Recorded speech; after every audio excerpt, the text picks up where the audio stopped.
Welcome to It's Just Wrestling. I'm Russ Joy. Now, in fairness, at the beginning of the year, I said to you every Thursday at 8:30 a.m. Eastern, that is not happening right now. I think if you're in Hawaii right now, at least when I'm recording this, it's not even live. I didn't even put it out to the fine folks in Hawaii, but I'm pretty sure it's somewhere around 8:30 in the morning in Hawaii. It might not be. It doesn't matter.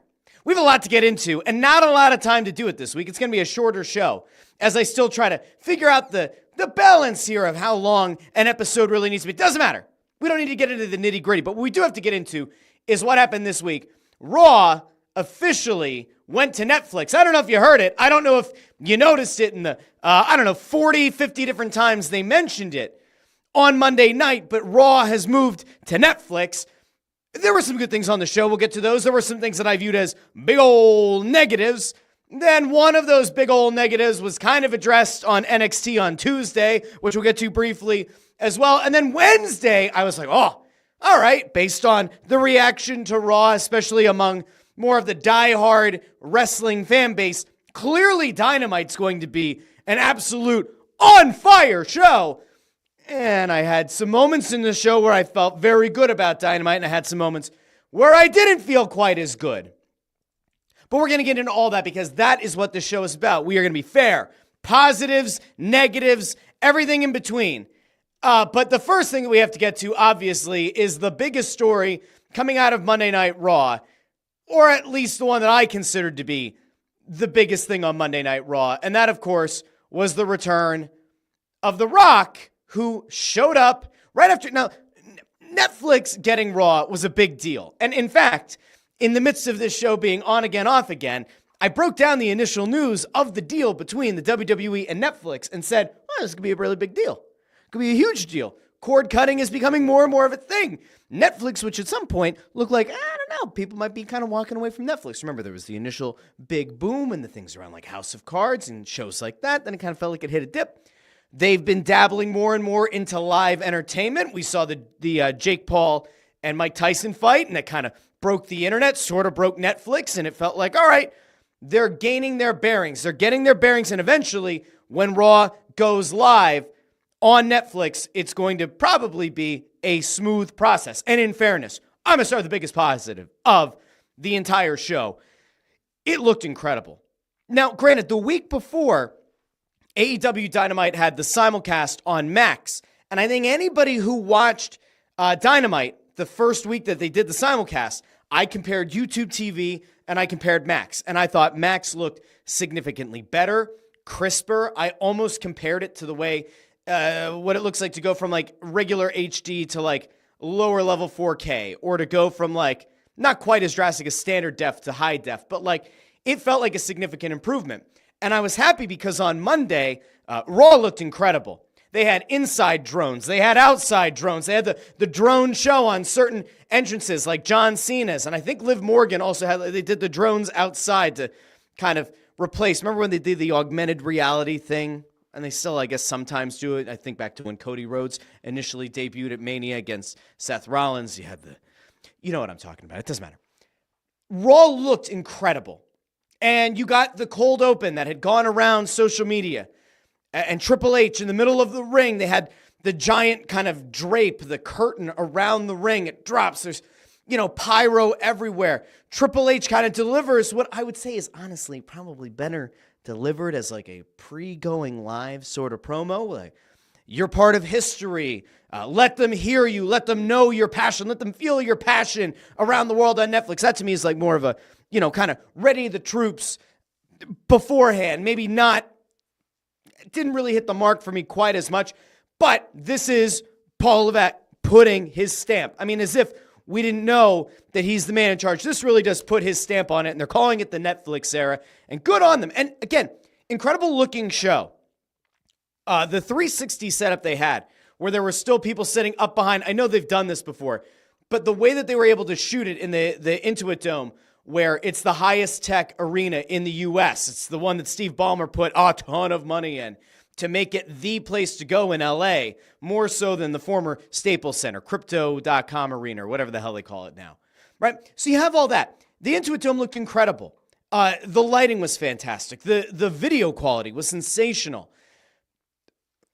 But the show itself, right? If you keep up with the WWE at all, and again, you're willing to be fair, right? Like, I have a very hard time. Anytime I watch any professional wrestling show, I have a hard time sitting back and saying 10 out of 10, all hits, no misses, nothing to be worked on. I think with virtually everything in life, there are always things that can be improved upon. And I felt like that with Raw.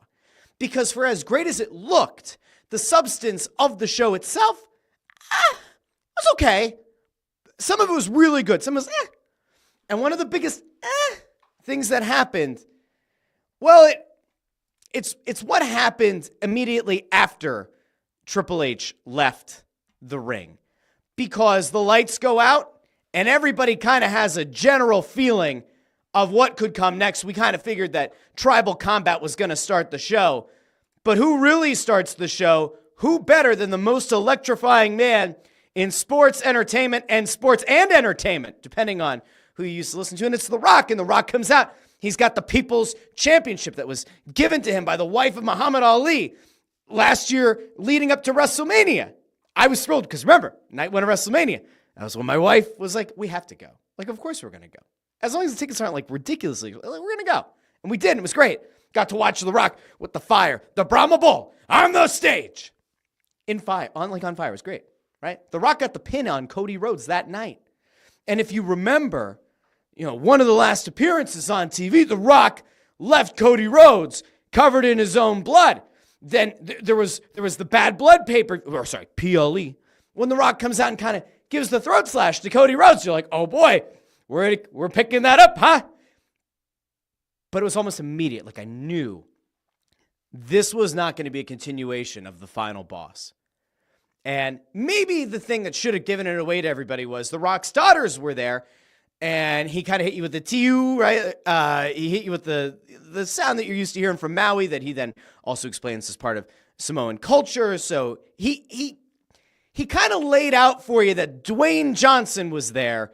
Maybe not The Rock and certainly not the final boss. And he cuts this long, flowery kind of promo where he's talking about how great it is that WWE has partnered with Netflix and shouts out the executives. And then it gets into the part that a lot of people have been pissed off about all week and have been trying to rationalize to themselves.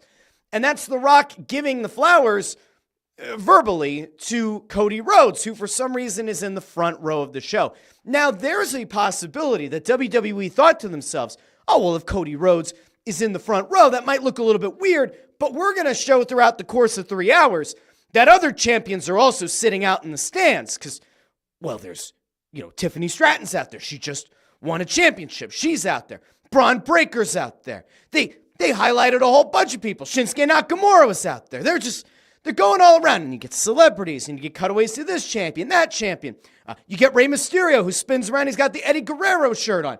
You have all this stuff going on, right? They show Topanga. They show Macaulay Culkin.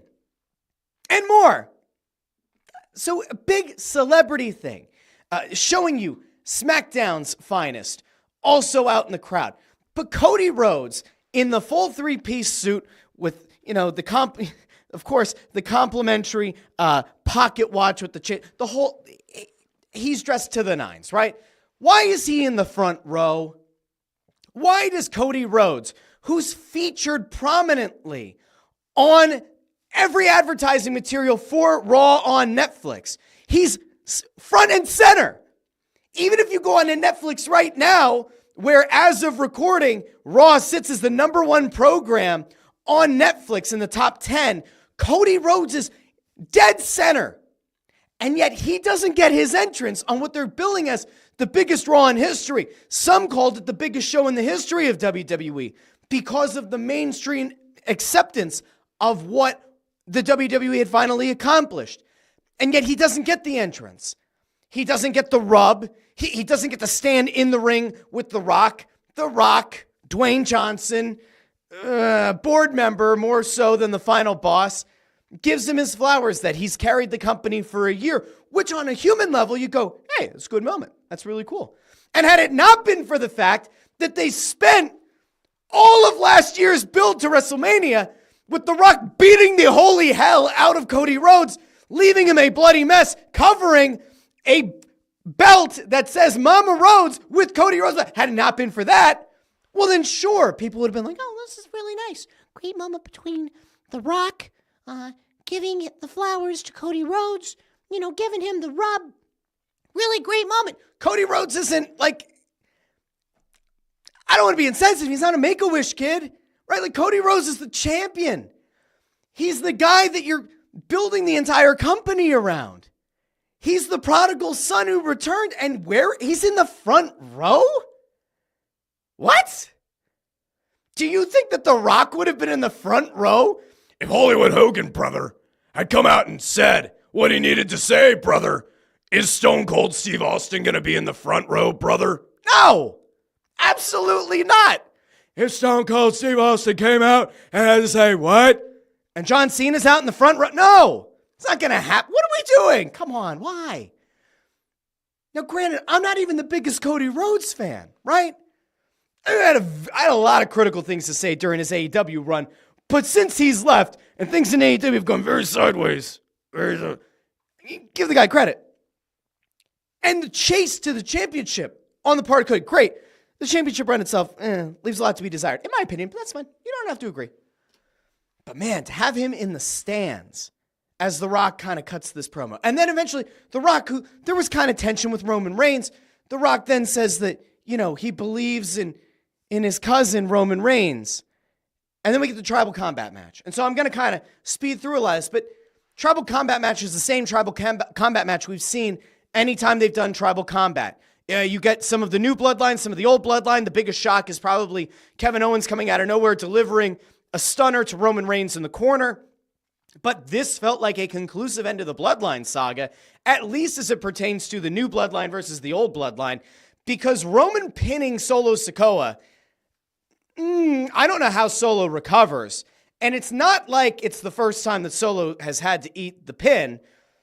I don't know where, I thought all along the idea was going to be that Jacob Fatu was going to be the ultimate X Factor, and that through Jacob Fatu's interference, Solo would be able to come out on the winning side against Roman Reigns, and that maybe eventually Jacob Fatu could replace Solo Sikoa as the head of this new bloodline. And hell, maybe it'll happen.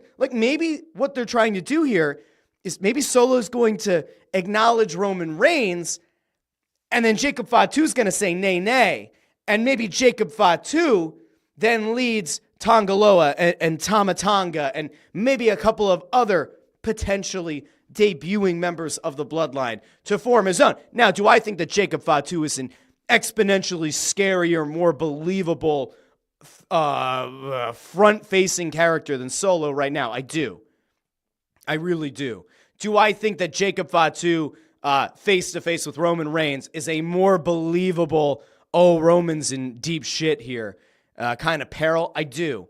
Do I think that's where this is going? I don't know. It really felt like a definitive end, which then brings me back to The Rock because, all right, well, if you're not going to kind of lead this to Rock versus Cody at Mania, or you're not going to lead it to Rock versus Roman, is The Rock really done? Was the choke slam by The Undertaker really the definitive moment? Because remember, at Bad Blood, The Rock came out as the final boss and gave the throat slash. So there's cognitive dissonance here. It doesn't totally make sense. That leads to Tuesday, where The Rock cuts another promo where he says that the final boss is always thinking 20 steps ahead, and the people just need to know their role, shut their mouths, and enjoy the ride that The Rock takes them on, which all sounds great in theory. And he might take people on a ride. And this might end up somehow turning into the final boss times 2, or the final boss turned up to 110%, maybe even beyond that. Good luck. I don't know how you're going to get there, but good luck. I saw a lot of people saying that with Raw, it was, you got Dwayne Johnson, you got the TKO board member, because it was important to kind of bring back in the casual fan, and the casual fan who might be on Netflix says, oh, I remember that, and they see The Rock and they go, oh, okay. And maybe it doesn't make sense to the casual fan that The Rock would come out and start cutting a heel promo on Cody Rhodes, but we all remember that Saturday night's main event happened, not that long ago, right? We remember that kind of felt like a house show with all the great nostalgia and Jesse Ventura being there, but it felt kind of like a house show. ultimately. And it felt like a show that was dedicated more to the casual fan than the fan that's been keeping up with it all along. And I get it. You only get a few opportunities to try to pull in that casual fan. But I felt like they did it once already, and it maybe didn't need to be done again to the same extent. Now, overall, 4 matches happened on the night. Okay? I think the women's match went maybe 15 minutes. Rhea Ripley wins the championship back. The Undertaker comes out. I go, why? They do the Brothers of Destruction pose. I'm like, all right, fine. Drew versus Jey Uso, I had no expectations for, and it's still underwhelmed. I like Drew McIntyre a lot. And I think Drew McIntyre in 2024 had the best year of his career. I think Jey Uso is a solid mid-card guy. I don't think main event Jey Uso is a thing. I don't see Jey Uso as being this like next level superstar in terms of at least like in the ring. His matches just don't do it for me. Now, has he gotten kneed over? Yes. Is Jey Uso one of the most popular superstars in the WWE? 100%. He's being featured on the Saturday night's main event promotional materials. So like they clearly believe that he could be that next level guy. I don't see it, but then again, they're not programming for me. They're programming for kids, and they're programming for the wider audience. And maybe people really believe that he could be that. I just don't see it. So that match underwhelmed, and I felt sad because I really like Drew McIntyre. And I felt like that wasn't the best match. But then we got to the main event, the one that I kind of really built up on the return episode of this, on episode 11 of It's Just Wrestling. And it was a good match between Seth Rollins and CM Punk, but it wasn't the match that I wanted. It wasn't a life-changing match. Now, I said to all of you a week ago, boy, they better not set this up to be a one-off. They better not set up CM Punk versus Seth Rollins to be a one and done. This needs to be a trilogy. I even explicitly said this cannot be a repeat of Eddie Kingston in AEW, where it felt like, oh, we're going to get a trilogy out of this. And instead it was really good face-to-face promo battle, rock solid match, and then it's done and never spoken of again. Now, I don't know what happened late in that match. It looked like there was a lot of talking between the ref and Punk and the ref and Rollins, and there were some questions, comments, and concerns about whether or not Rollins might have gotten concussed. Was Rollins really hurt? Did that screw up the finish of the match? Did that affect anything? I did think that there was a little bit of beautiful poetic justice in the way that they finished that match. The GTS, the bounce off the ropes, Punk is on his knees, Rollins gets draped across, and once again a GTS the same way that Punk versus Jon Moxley finished prior to Brawl Out, where he's wearing the white tights. You remember how that all went down. A lot of blood. So that's the second member of the Shield that Punk has beaten in that way. And if you haven't seen it already, I'm sure you can find it somewhere. But there's the side-by-side of the finish against Moxley and the finish against Rollins. And again, it's mirror image, and it's great. And I love that kind of parallel. And if and when Punk and Roman meet at Mania or wherever they end up facing off, because don't forget, Paul Heyman still owes a favor to CM Punk. If you get to a finish of a Punk and Roman match and we see the same, whoa, chef's kiss. Like, that's beautiful. That's cross-promotional, beautiful storytelling. That match was okay. That match was one of the ones where you walk away and you go, Punk is still really good, but he's physically not still a young guy. Like, some of the things that you see from this version of Punk, maybe he's not up to in the same way. And I still really enjoy CM Punk. Remember, I wasn't around watching wrestling when Punk was huge in WWE, nor did I see his work in Ring of Honor. So most of my appreciation for Punk came through his work in AEW. And there were times in AEW where I even felt like, oh, okay, like best in the world, I get it, okay. Still leaves a little bit to be desired because I'm used to seeing a different version of pro wrestling now. And I think that Rollins has had better matches against other competitors. And I think that Punk's match, the strap match against McIntyre, for example, was a better match. And I think that the Hell in a Cell match was a better match. But it doesn't mean that there was anything wrong with this match. It just kind of felt like after 3 hours of watching the show live, commercial breaks on Netflix, which I might never get used to, and watching a ton of just celebrities, watching a ton of appeals to the mass casual audience, I felt tired. I texted somebody who also works in Philly media, who is a big WWE fan and no longer really appreciates or likes AEW. He and I got into it a little bit, and I said, look, this was as it was happening, I was like, look, I have been looking so forward to seeing Rollins versus Punk. It's a Mania main event match, and we're getting it for free. They kind of get it for free anyway, although then again, you are paying for streaming. It doesn't matter. You're getting that match on Monday Night Raw, but at that point, like before the match even started, I felt wiped out. Because usually with Raw, I wait a little bit, I skip through the commercials, and it allows me to just go promo, match, no commercials. And that night I was watching, and by the end of the 3 hours, I felt wiped, and it wasn't like an AEW, 5 or 6 hour pay-per-view kind of wiped. It was all right, like this is the fourth match, and we're almost 3 hours in. And then it ends, and it ends clean, and there's no real setup for anything else. Like Punk mocks Rollins with the go to sleep. But like, I don't know. I really hope that wasn't the end. Like, I really do hope that there's going to be another match. Because you still have a few months. But part of me thinks that they're going to pivot this into maybe the Punk versus Roman thing and where Heyman's favor to Punk lands. Like, I don't know. I really don't know. So, Raw was really good. Raw looked great. Raw, from a storyline perspective, it felt more like we were kind of closing chapters on storylines. And now you are officially on the road to WrestleMania and trying to get these people into new programs. And if that's the case, okay. But I am disappointed if that really is the end of Punk and Rollins, I'm a little bit bummed.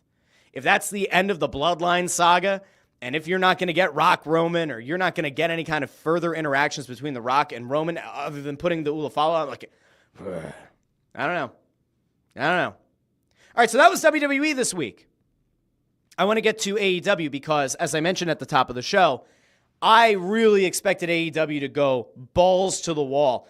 I really thought that AEW was going to go above and beyond because it has been such a big week for the WWE. That's usually where you see AEW turn up the heat. That's where you see them try to go out and put on the sort of show that makes you say, yo, WWE might have the better stories, and largely they do. They might even have the better production value, which it's impossible to compete with what we saw on Monday. But you know that the in-ring work is going to be next level with AEW. And there were parts of this show that absolutely delivered. Most notably, I thought that the match between Buddy Matthews and Will Ospreay was sensational. It was exactly what I expected to see. And I thought the ending angle of that match, and then some of the news that we heard after the fact, was maybe, possibly, some good setup for what's to come, because Ospreay and Buddy Matthews put on an absolute banger of a match to start the show. And Buddy is, I think, like one of the most underappreciated wrestlers, not only in AEW, but in the business as a whole.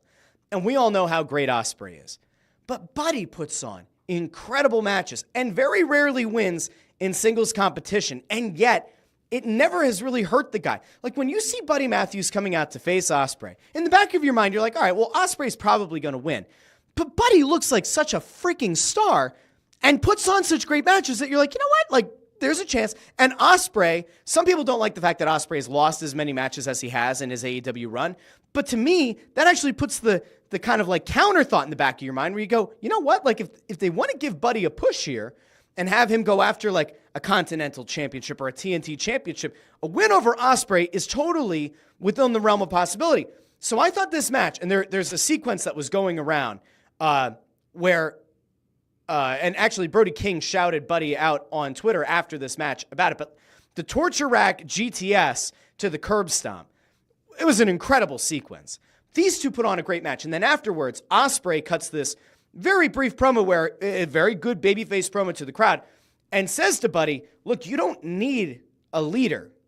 referencing Malachi Black. You don't need a leader. And if you ever need somebody, you have me. And so it kind of gets you. And listen, the entire time that Malachi Black has been in AEW, I've been a huge fan of Malachi Black. And he got in that initial program with Cody Rhodes that felt legit. And you're like, wow, Malachi Black is going to compete for the World Heavyweight Championship. No doubt. And it's just been, there was some initial injury stuff. And then there was, the House of Black were big CM Punk supporters and vice versa. They were part of that Collision crew. And it felt like maybe they were getting arbitrarily punished because they had a good relationship with CM Punk. Now it sounds like per Fightful, Malachi Black's time has either ended or is about to end with AEW. And so maybe the House of Black is going to disband, or are they going to have the House of Black? Is there going to be a new leader who comes to the forefront? Is Buddy going to take over? Is Brody going to take over? They just brought back Julia Hart. Is she going to become the new face of the faction? Are they going to rename? What's it going to look like? Buddy has this great match. And everybody has gotten behind Brody King, which is also great. So you have these two guys that are wildly popular.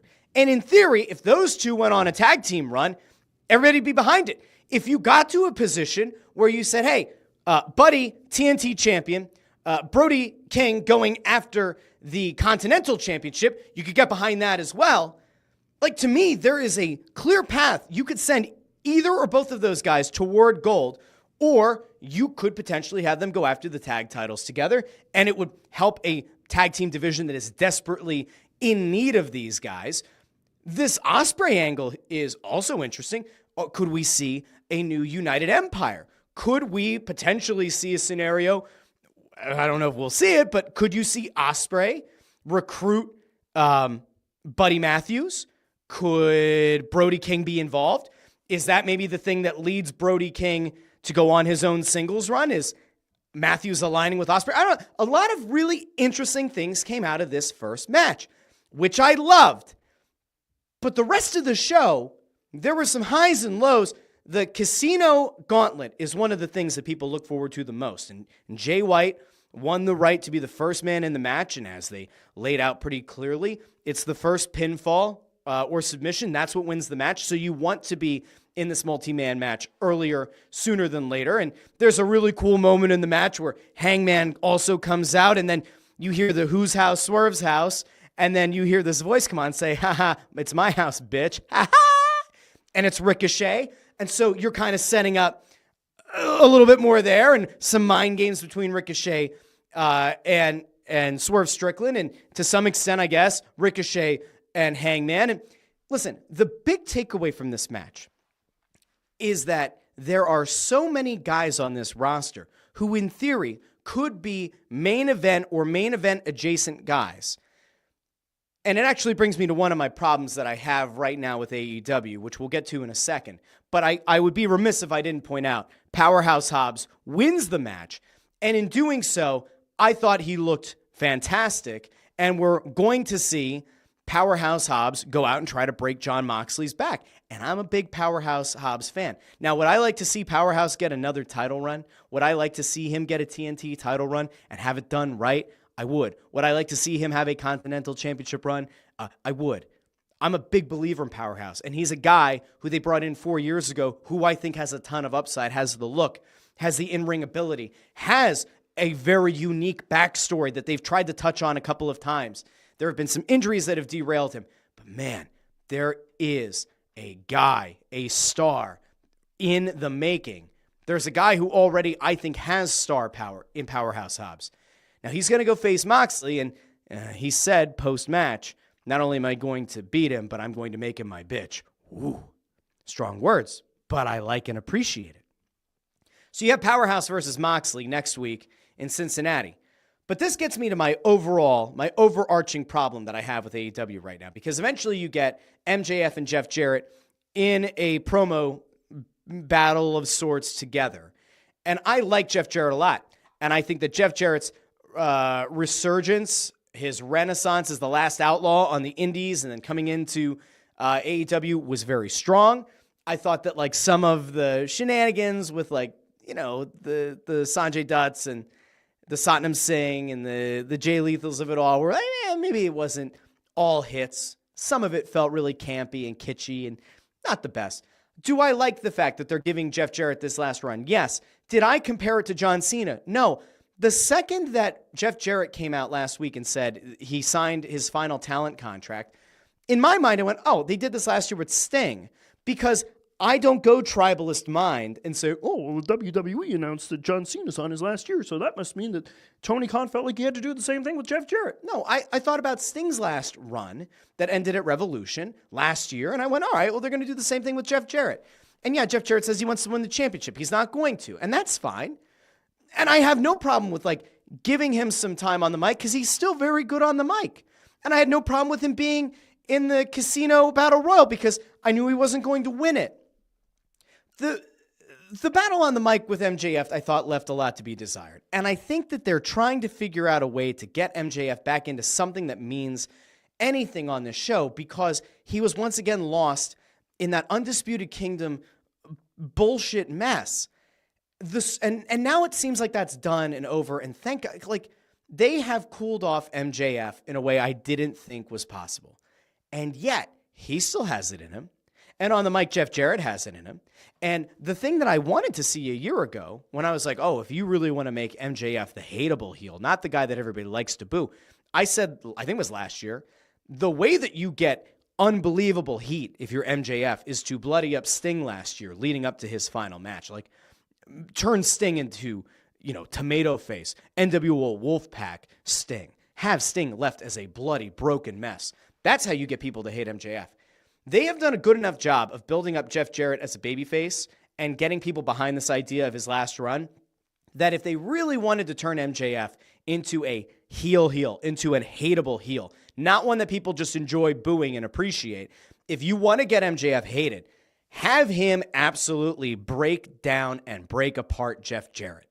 If you want to sell me that that's the idea to get MJF and Jeff Jarrett into a program that leads to Revolution in March, and that's how you're going to either send off Jeff Jarrett, or that's how you're going to try to heat MJ up back from being whatever he was post this Adam Cole overextended mess of a storyline, that's fine. Let's get MJF nuclear heat by dismantling and bloodying Jeff Jarrett. That's fine. But do I really need Jeff Jarrett to have weekly time on TV? Probably not. Do I see a potential path to this being still entertaining or worthy of TV time? Maybe it's on Collision from time to time. Yes, I do. I think that there could be something there. That gets me to the other problem, which is Moxley and the Death Riders. It is a dead program. I said last week, it has all the makings of the Devil storyline from a year ago. It's this big overarching story that's supposed to be intrigue, and then it just turns out to be an underwhelming sack of shit. And that's what the Death Riders storyline has become. There is no redeeming quality to that storyline. I let out an audible groan anytime the Death Riders come on TV. Wheeler Yuta has been pushed, and I don't think he's any better off now than he was when he started in AEW. People don't have nuclear heat for Wheeler Yuta. They want him off the TV. They don't believe in him. They don't believe that he belongs in a group with Claudio and Pac and Moxley. They believe in Marina Shafir. They believe that Marina Shafir has been made to look like an absolute badass. Yuta's not that guy. And if there is eventually going to be a turn here where Yuta realigns with Bryan Danielson, it'll once again be there are other guys on this roster who were young dudes that you could have turned into a total badass. If Powerhouse Hobbs had been in Wheeler Yuta's spot, would you fear the Death Riders more? You would. Do I think that Powerhouse Hobbs is a better guy on the mic than Wheeler Yuta? Indeed, I do. Do I think that Powerhouse Hobbs looks like he could compete for individual gold? Yes, I do. Would I be afraid to run into Powerhouse Hobbs? Yes, I would. Would I screw with anybody in the Death Riders if I were a talent and Powerhouse Hobbs were standing in the way? I would not. And yet they have decided to throw all of this push behind Yuta, who, again, in ring, perfectly fine. Does he have the look? Is he good on the mic? Absolutely not. The Death Riders thing to me is dead. The sooner it is over, the better, which is where Copeland comes into play. Because Cope, in theory, could be a threat to Moxley, but you have all these other guys that you could be pushing right now. You have Ospreay. You have Fletcher. right? You have MJF, you have Switchblade, you have Swerve, you have Hangman. That's 6 guys I would rather see in a main event world title picture right now than Mox and Cope. And I like Cope, and I like FTR a lot. And I'd be fine if FTR makes a run for the tag titles again. But I'll tell you what, I don't need to see what I'm seeing right now with Moxley and Copeland. It doesn't do it for me. It doesn't get me excited. Which leads me, I guess, to the big overarching thing and the thing that I was the most disappointed with. Kenny Omega comes back at the end of the show. When we saw Kenny Omega over the weekend in New Japan, he was presented as a star and a true god of wrestling. The aura was back. He looked like a star. He looked like a guy that you built AEW around. Oh, wait, because you did. He just had that aura back. And he looked incredible. And he and Gabe Kidd had this awesome match. I'd never watched a Gabe Kidd match before. It was fantastic. Okay? Omega comes back at Dynamite in the main event segment. He doesn't have the same aura. He comes out with the untucked button-down shirt, the rolled-up sleeves. It didn't feel the same. He didn't. Now, the promo he cut was okay. And actually, like on a human level, connected pretty well, giving you some insight into all he had been through physically and into the fact that like he very well could have died. And we've heard this enough. And by virtue of Brock Lesnar going through the same thing, there is a certain level of belief in how serious of a condition it was. But like, we don't get a face-off between Omega and Okada, who he brought the Continental title to at World's End. We get Don Callis, who I appreciate as a heel manager. But I felt like we just went back to something that I didn't like the last time, Callis and Omega. And then I expect Fletcher to come out, but instead you get Lance Archer and Brian Cage, both of whom I also think are very good and should be probably competing for one of the secondary titles or for tag team titles. And then eventually Fletcher comes out. And who saves the day? Will Ospreay. And it sets up this final confrontation, this final face-off between Ospreay and Omega. And I saw a lot of people losing their minds after the fact that it was this like great moment. And you finally have these two lined up across from each other. And what a great moment it is. And can you imagine if they were to, actually be on the same side? And it didn't do it for me.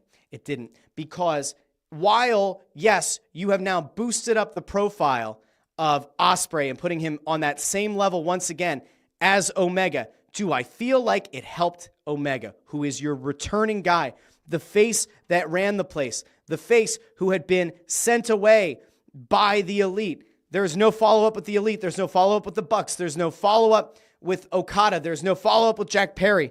This is the final scene. And yes, Omega is one of your very best. And yes, Ospreay is one of your very best. And all I'm left wondering is why you couldn't finish this straight up with Omega going into God mode and sending away the Don Callis family. And instead, we had this. And this to me was underwhelming. But we'll see next week. I'll be back here Thursday morning, next Thursday, 8:30 a.m. on the It's Just Wrestling YouTube, Facebook, and X. I encourage you to subscribe. And if you like podcasts more, you can subscribe to this show on Spotify, Amazon Music, Apple Podcasts, Pandora, wherever you get your podcasts. In the meantime, you can follow me on Twitter at JoyOnBroad. That link is in the description of the episode. And you can interact with the show on all social media platforms, including TikTok and Instagram. So until next week, I've been Russ Joy. This is It's Just Wrestling. And remember, no matter how angry you get, no matter how many angry people you find on Twitter/X arguing about being a tribalist, just remember, it's just wrestling. It's going to be fine. Everybody have a great rest of your day. Enjoy your wrestling. Enjoy SmackDown and Collision. And I will talk to all of you next Thursday here on It's Just Wrestling. Talk to all of you very, very soon.